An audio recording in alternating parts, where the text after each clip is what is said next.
Welcome to the lesson titled SAG Experience. Here is what we learned as investors, film owners. We feel this discussion is a great platform for the rest of the lessons on SAG because we are sharing the real-world experience.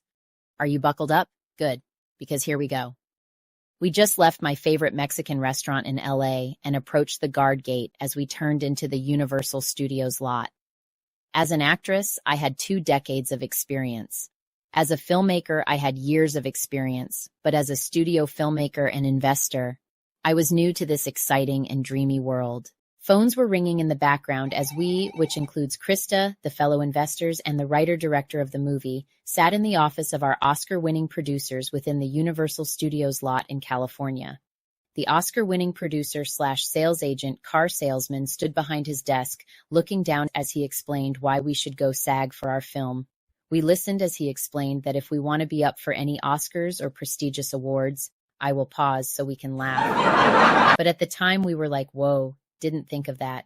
Plus we needed names in the movie because it is required for a distribution deal. Big names sell. Yes, they may sell for the distributor, however, they do not pay you for it. So in the end, you pay bucks for these names only for the distributor to benefit. The sales agent and director get paid for their work on the production. They get paid like employees for their services. That is how our sales agent charged us. Don't ever do that. They need to earn off the sale, but we did not know. Nobody on that entire production did. The Oscar winner was laughing to the bank. So with the excitement and possibility of celebrity names and our breakout movie having potential for prestigious awards, we agreed to become a SAG signatory. We increased that budget at their recommendation, and we decided to make it SAG. The SAG paperwork and expenses began. We had to get a performance bond money in order. This performance was a guarantee from us that we would complete the movie. The money we had to provide for this bond was $45,000. This money is refunded once the movie is completed and all contracts are satisfied. And there are many. The union requires us as film owners and the employers of the SAG union workers to provide jobs that we didn't know we needed to provide on a modified low-budget film. We also discovered how many friends were provided jobs at our production expense, and we must always watch for that and put the budget first. We had so many workers on our production that we were told we must provide, from tutors to teamsters in the bushes. We were sagged out. The sag-aftra modified low-budget agreement outlines specific terms for the production of the motion picture Nation's Fire with a budget under $700,000 or up to $1,050,000 if diversity and casting criteria are met. Key points include signatory producer. The producer must sign and be accepted by SAG-AFTRA.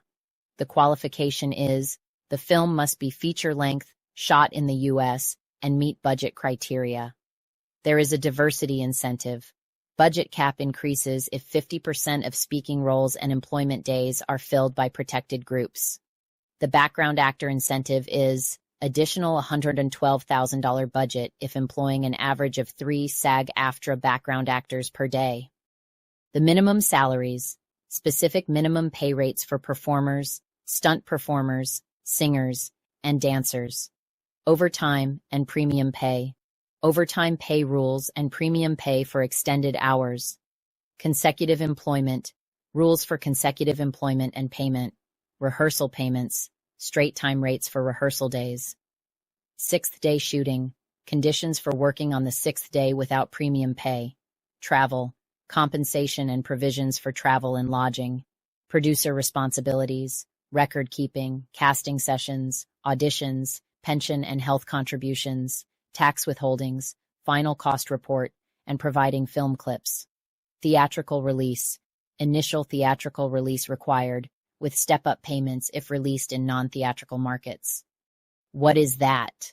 Well, the initial theatrical release required means that the motion picture must first be released in theaters before it can be distributed in any non-theatrical markets, such as video, DVD, pay, or free television. If the picture fails to get a theatrical release within 3 years from the end of principal photography, it can then be released in non-theatrical markets without requiring step-up payments to performers.